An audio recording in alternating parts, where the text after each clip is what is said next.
My father-in-law slapped me at the baby shower, calling me defective. He didn't know I was 11 weeks pregnant. Enjoy listening my new story. My father-in-law's open hand connected with the left side of my face in the middle of his own daughter's baby shower in front of 23 people, while I was holding a paper plate of pimento cheese sandwiches and carrying a baby he didn't know existed. 11 weeks. I was 11 weeks pregnant. Let me back up about 20 minutes because that's how fast a family falls apart. 20 minutes. Nolan and I pulled up to Shelby's house on Ridgewood Drive around 2 in the afternoon. It was a Saturday in late September, still warm enough that the front door was propped open with one of those decorative iron doorstops shaped like a rooster. I remember the rooster. I remember everything about that day with the kind of clarity your brain reserves for car accidents and funerals. Vernon was already on the back patio with a Budweiser in his hand, his third based on the empties lined up on the railing like little aluminum soldiers. Darlene was inside arranging a fruit platter with the focus of a woman defusing a bomb. Shelby, 7 months pregnant, glowing, exhausted, was opening gifts at the dining table, while Glenn, her husband, filmed on his phone. Normal. All of it looked normal. And if you'd never met Vernon Willis, you'd think this was just a nice family afternoon. Here's what you need to know about Vernon. He ran a construction supply warehouse in Clarksville for 31 years, and he managed his family the same way he managed that warehouse. Inventory check, chain of command, and God help you if something was out of place. Nolan spent his whole childhood learning one skill: how to make his father's temper somebody else's problem. He got good at it, too good. Now, Vernon and I have never been close, but things got worse 14 months before the shower. I had a miscarriage at 9 weeks, my first pregnancy.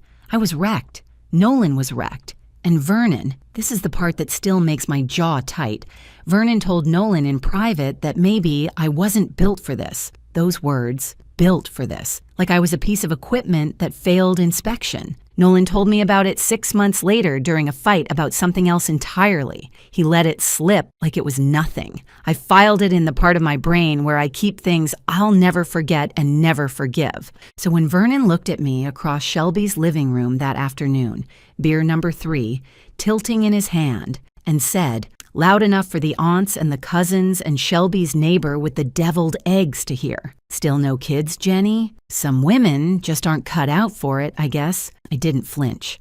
I'd been preparing for Vernon Willis my entire marriage. I looked at him and I said, calm as a glass of water. Well, Vernon, not everybody gets the timing they want. That's it. That's what I said. You can ask any of the 23 people in that room. His face changed. Not fast, slow, like watching milk curdle. He set the beer down on the counter and walked toward me, and I could feel the room get tight the way air gets tight before a storm. He leaned in close enough that I could smell the Budweiser and the Altoids he thought were covering it. "You've had a mouth on you since day one," he said, defective and disrespectful. I said, "Don't talk to me like that." His exact words after that. Actually, let me be careful here because 23 people heard the same moment, and every one of them remembers it slightly different. But what I heard standing 2 feet from his face was, "Somebody should have corrected you a long time ago." And then he hit me, open hand, left side of my face, hard enough that the paper plate flipped out of my hand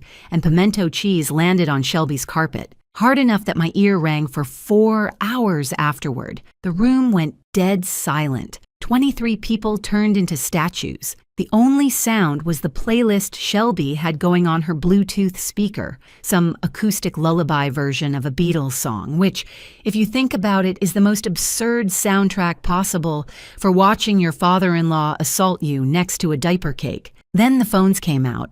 I saw at least 3 screens go up. My friend Brenna, who came as my +1 because she doesn't know how to say no to free food, had hers recording before Vernon's hand was back at his side. Vernon pointed at the room like he was addressing his warehouse crew. "That girl has been disrespecting me since the day my son brought her home." I turned to Nolan, my husband, the father of the baby currently the size of a lime inside me, the man who was supposed to be my person. He was standing by the gift table. His mouth was open, his hands were at his sides.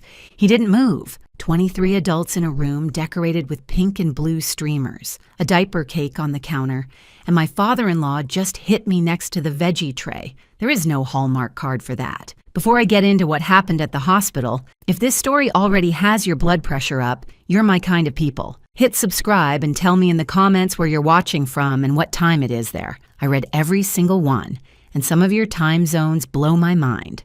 Okay, back to the worst Saturday of my life. Nolan drove me to Tenova Healthcare. I told him to. Not because I forgave him for standing there like a mannequin at a department store, but because I needed to get to a hospital and I didn't trust my hands on a steering wheel. The cramping started in the car, low and dull, like a fist pressing from the inside. Then the spotting, light but enough to make every cell in my body scream. 14 months earlier, this is exactly how it started. The same dull ache. The same pink stain, the same ice-cold terror that crawls up your spine and takes over your brain. Nolan was saying something. I don't even know what. Some version of, he didn't mean, and I cut him off so fast the words barely got air. Finish that sentence and I will walk to this hospital. He shut up. First smart thing he'd done all day. The ER at Tenova on a Saturday evening is its own kind of chaos. A kid with a broken arm, an older man coughing into a towel, a woman arguing with the intake nurse about her insurance card. They triaged me fast when I said the words 11 weeks pregnant and cramping. A nurse named Keela brought me a warm blanket and I almost cried harder about the blanket than about Vernon. That's where I was emotionally. A heated piece of cotton was the nicest thing that had happened to me in 6 hours. Dr. Anita Rowe came in around 7:30. Ultrasound, blood work, the words threatened miscarriage, which, if you've never heard them, sound exactly as terrifying as they are. She said the baby's heartbeat was still strong. She said strict rest, 48 hours minimum, follow up Monday. She said avoid stress. I almost laughed. Avoid stress. Ma'am, my father-in-law clocked me at a baby shower. Stress has my home address. Nolan sat in the green vinyl chair next to my bed. His phone buzzed every 3 minutes. Vernon, Darlene, Shelby, Vernon again. The man hit me and now he was blowing up my husband's phone like he was the one who'd been wronged. And then, here's the part that still sits in my chest like a stone. Nolan stepped into the hallway to take a call. The curtain was thin. Hospital curtains are basically decorative suggestions. I heard every word. Dad, calm down. She'll be fine. Not what you did was wrong. Not you hit my wife. Not I'm at the hospital because of you. She'll be fine. Like I was a minor inconvenience, a speed bump between Vernon's tantrum and the family getting back to normal. I stared at the ceiling.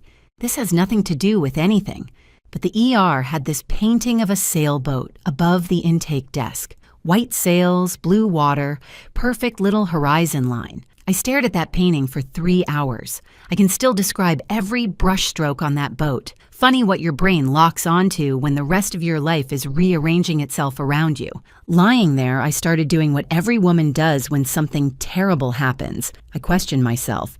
Was I overreacting? Vernon grew up in rural Kentucky in the 60s. Different era, different rules. He'd never hit me before. Maybe it was the beer. Maybe I shouldn't have talked back. Maybe if I'd just smiled and taken the insult like Darlene does, like Shelby does, like every woman in that family does, maybe none of this would have happened. That little voice lasted about 45 minutes.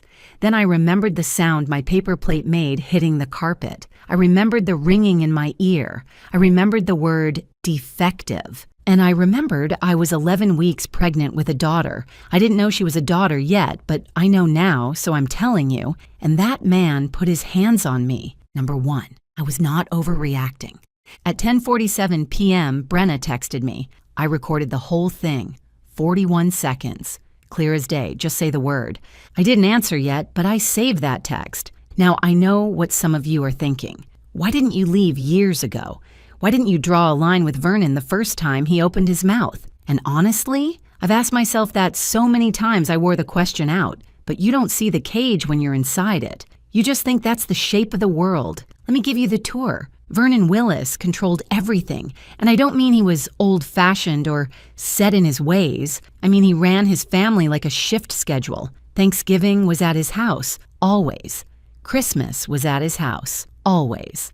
Shelby got married at the venue Vernon picked. Nolan proposed to me with a ring Darlene helped choose because Vernon said he wanted input on the investment. The man called an engagement ring an investment. That should have been my first clue. Our wedding guest list? Vernon cut 11 people. My college roommate, 2 of my cousins, a coworker I'd known for 6 years. Too many people, the bill's getting out of hand. My parents were paying for the reception.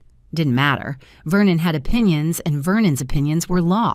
But the real leash, the one that kept Nolan on a short chain for 3 years, was the $38,500. When Nolan and I bought our house on Pemberton Lane, we were short on the down payment. Vernon offered to help. No contract, no promissory note, just a cashier's check and a handshake and the words, "Family takes care of family." He filed it as a gift on his taxes. A gift. I know this because I do billing for a living, and I asked our accountant to verify it 11 months later when I started getting suspicious. It was a gift. Legally, financially, on paper, a gift. But Vernon never let it feel like one. Every disagreement, every holiday tension, every time Nolan pushed back on anything, I put that roof over your head, like a receipt he could wave whenever the balance of power shifted an inch away from him. Nolan heard it so many times he stopped hearing it at all. It just became background noise, the hum of the refrigerator, the sound of his father owning him. Then came the miscarriage, 14 months before the shower, 9 weeks along. I woke up on a Wednesday with cramps that felt different from the others, and by noon, it was over. I won't go into the details because they're mine, not yours, and because this story has enough pain in it already. What I will tell you is what Vernon did afterward. He told the family, not to our faces, never to our faces, that I was too stressed, that I worked too much, that some women's bodies just aren't made for it. He said this to Darlene, who told Shelby, who told Nolan's cousin Patrice, who told me at a cookout 3 months later while we were both pretending to care about a cornhole tournament. Nolan said nothing, not to Vernon, not to the family, not to me until it slipped out during an argument about something else entirely. 6 months of silence, 6 months of letting his father's words float around the family like secondhand smoke. That's the Vernon Willis system. He says something terrible. Nobody reacts. It becomes truth. So when Brenna sent me a text at 10:47 p.m. from the parking lot of Tenova Healthcare saying she had 41 seconds of video, 41 seconds of a 62-year-old man slapping a woman half his size next to a platter of cocktail shrimp, I felt something shift. But first, I got a phone call that almost broke me worse than Vernon's hand. Shelby called at 9 the next morning, Sunday. I was still on bed rest, still cramping lightly, still staring at the ceiling and talking to a baby the size of a lime. I picked up thinking she was calling to check on me. "Jenny, what did you say to Dad?" I sat up so fast I got dizzy. "Excuse me? He's never hit anyone. In 34 years, he's never hit anyone. You must have pushed him. What did you say?" Her father backhanded me at her own baby shower, and her first call was to ask what I did wrong. The math wasn't mathing. The math had left the building. I hung up. I didn't have the energy to argue. I didn't have the words. I just pressed the red button and set the phone face down on the nightstand and lay there, feeling more alone than I'd felt in my entire life. My husband was a ghost. My sister-in-law was blaming me. My mother-in-law hadn't called at all, and Vernon was out there somewhere, probably on his 3rd Budweiser telling anyone who'd listen that his daughter-in-law had it coming. But I had 41 seconds of video, and I had Brenna. And somewhere in the mess of that Sunday morning, lying in a bed I didn't want to be in, carrying a baby I was terrified of losing, I made a decision. I was done being managed, I was done being quiet, and I was absolutely, completely done with Vernon Willis. Vernon Willis did not spend Sunday feeling sorry. Vernon Willis spent Sunday building his defense. By noon, he'd called Nolan's Uncle Ray in Murfreesboro, his cousin Donna in Springfield, and at least 2 of the women who'd been at the shower. His version went something like this. Jenny got mouthy. Jenny disrespected him in front of the whole family, and he reacted. Not hit, not slapped, reacted. Like his hand had a mind of its own, and he was just an innocent bystander to his own arm. He told Donna I'd been provoking him for years. He told Uncle Ray that I'd gotten in his face. He told Darlene, his own wife, who watched the whole thing from 6 feet away, that I'd lunged at him first. Darlene called me Sunday evening. I almost didn't pick up. When I did, I heard exactly what I expected. "Jenny, honey, you know Vernon has a temper, but he loves this family. Can we just move past this for the baby's sake?" She meant Shelby's baby. She didn't know about mine. Nobody did except Nolan and my OB and now the ER staff at Tenova. I said, "Darlene, he hit me." She said, "He didn't mean it like that." I need to stop for a second here. This part still sits heavy. Okay, I'm good. There's nothing lonelier than telling someone you were hurt and hearing them explain to you why it doesn't count. Darlene had been doing this for 37 years, absorbing Vernon's anger, translating it into something softer, handing it back to the world in a version everyone could swallow. She wasn't evil. She was exhausted. But in that moment, her exhaustion and my bruise were two different problems, and I couldn't carry both. Then came the money. Monday morning, Vernon texted Nolan. Not called, texted, because apparently threats are more efficient in writing. "I want my $38,500 back. You have 60 days. Don't test me, son." Nolan showed me the text with the face of a man watching his house flood from the inside. Jenny, maybe we should just apologize. Just to keep the peace. He's my dad." I stared at him. This man I married. This man I was growing a human being for. And he was standing in our kitchen on Pemberton Lane, suggesting we apologize to the person who assaulted me, because that person was his father, and his father had been training him to fold for 31 years, and the training was holding. I didn't yell. I wanted to, but I didn't. I said, "That money was a gift. He filed it as a gift. He cannot legally demand it back." Nolan said, "You don't know my dad." "I know the tax code, Nolan. That's enough." He went to bed. I didn't. At 11:30, I sat on the bathroom floor with my laptop and started reading Tennessee assault statutes. Here's what I found. A slap. One open hand slap, no visible bruise, at a family gathering where half the witnesses are related to the person who hit you, often goes nowhere. It's a Class A misdemeanor at best. Vernon could say it was a tap. He could say I bumped into his hand. He could hire a lawyer who plays golf with the county judge and make the whole thing evaporate. My legal options weren't a brick wall.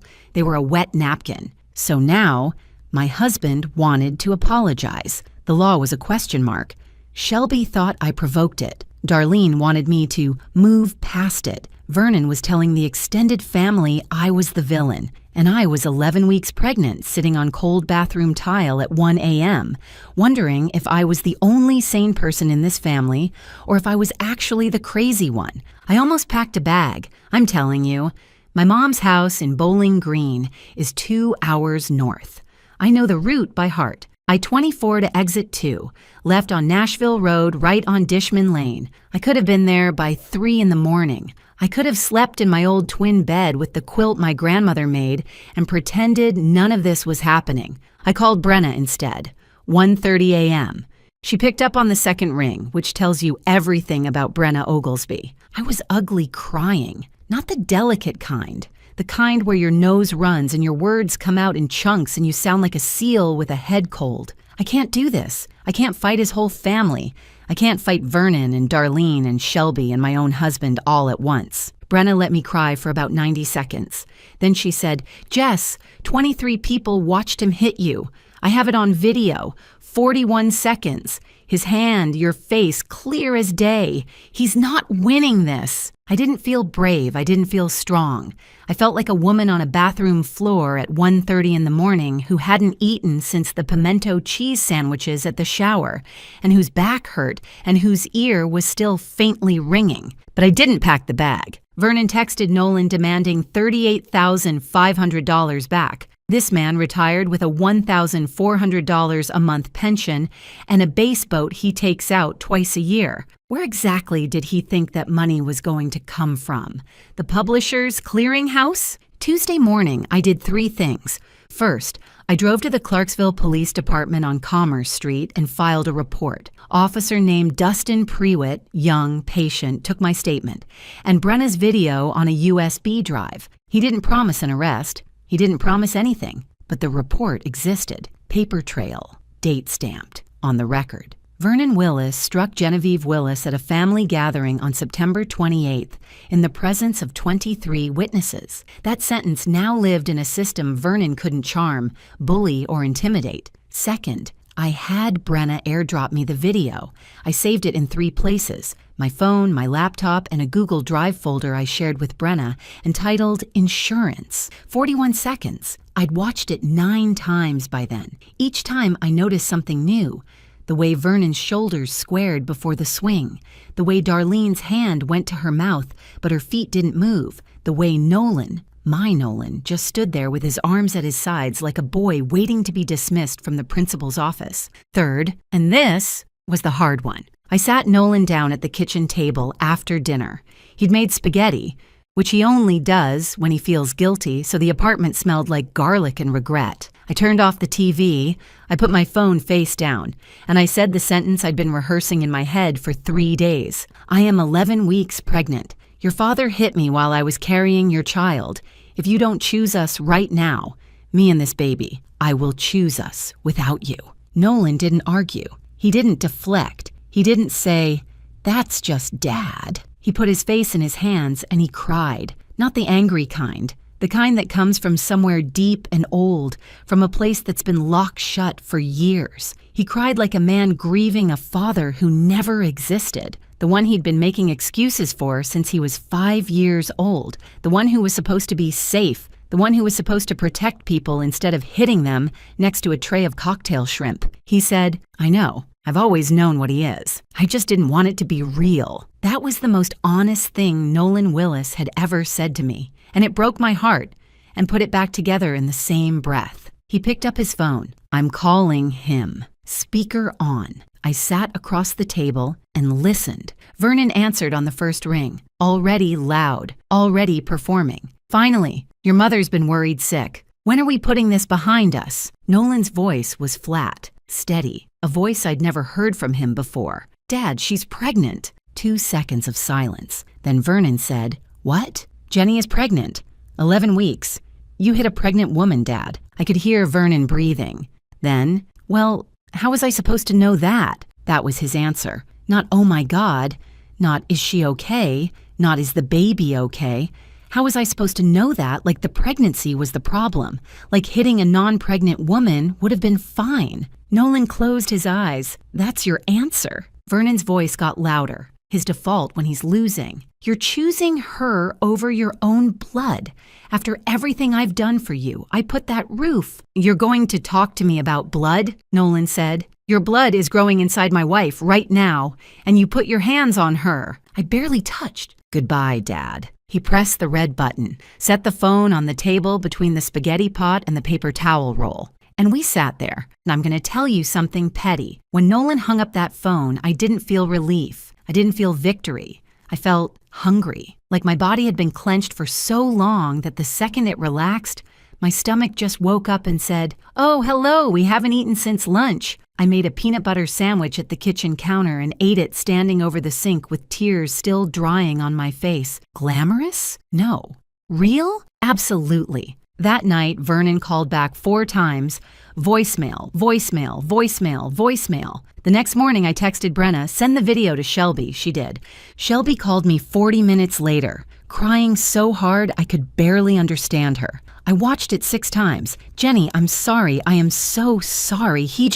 I saw his face before I'm sorry." I didn't say it's okay because it wasn't okay. I said, "Thank you for watching it." 2 days after that, Darlene called. Not Vernon's Darlene, a different version. Quieter, smaller. She didn't apologize because I think Darlene Willis has forgotten how to apologize for things that are Vernon's fault. But she said something I wasn't expecting. I should have said something a long time ago, not just Saturday, a long time before that. She didn't say more. She didn't need to.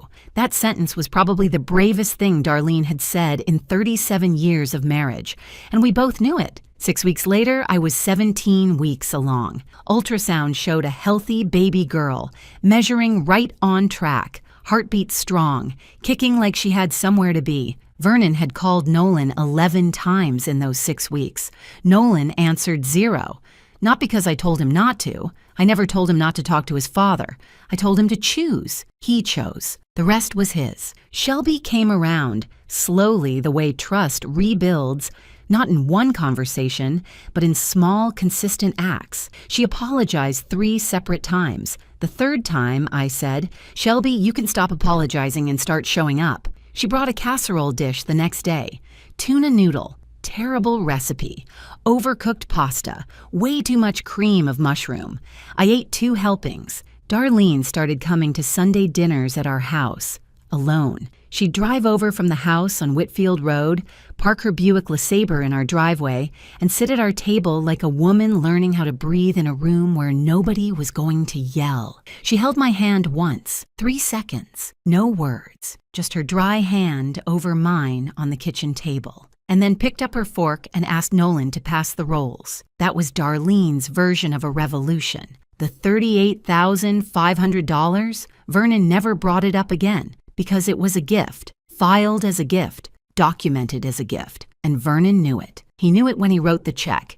He knew it when he filed his taxes, and he knew it when he sent that bluff of a text message. The leash only works if the dog believes it's a leash. We stopped believing. Vernon Willis, 62 years old, retired, base boat in the driveway that nobody asks him to take out anymore, a house on Whitfield Road where the phone doesn't ring on Sundays. He went from the man who ran every holiday, every decision, every conversation in this family, to the man nobody calls, not because anyone forbade it, not because there was some dramatic showdown or restraining order or courtroom scene, just because 23 people watched him show exactly who he was, and one by one, they quietly stepped away. He did it to himself, every single bit of it. The police report stayed on file. The video stayed in my Google Drive. I never posted it anywhere. I never needed to. The 41 seconds existed, and Vernon knew they existed, and that was enough. Some things don't need to explode to work. Sometimes the threat of the truth is louder than the truth itself. Last week, Nolan finished assembling the crib. It took him 4 evenings, 2 YouTube tutorial videos, and a vocabulary of words I won't repeat on this channel. I sat on the back porch and listened to him argue with an Allen wrench through the screen door, and I put my hand on my belly where our girl was doing somersaults, and I thought, this is what safe sounds like. Not silence, not fear, just a man building something badly for people he chose. Some men think being the loudest voice makes them the strongest person in the room. Turns out the woman holding the paper plate is the one who decides who stays. My next story on your screen right now, and trust me, you're going to want to hear how it ends.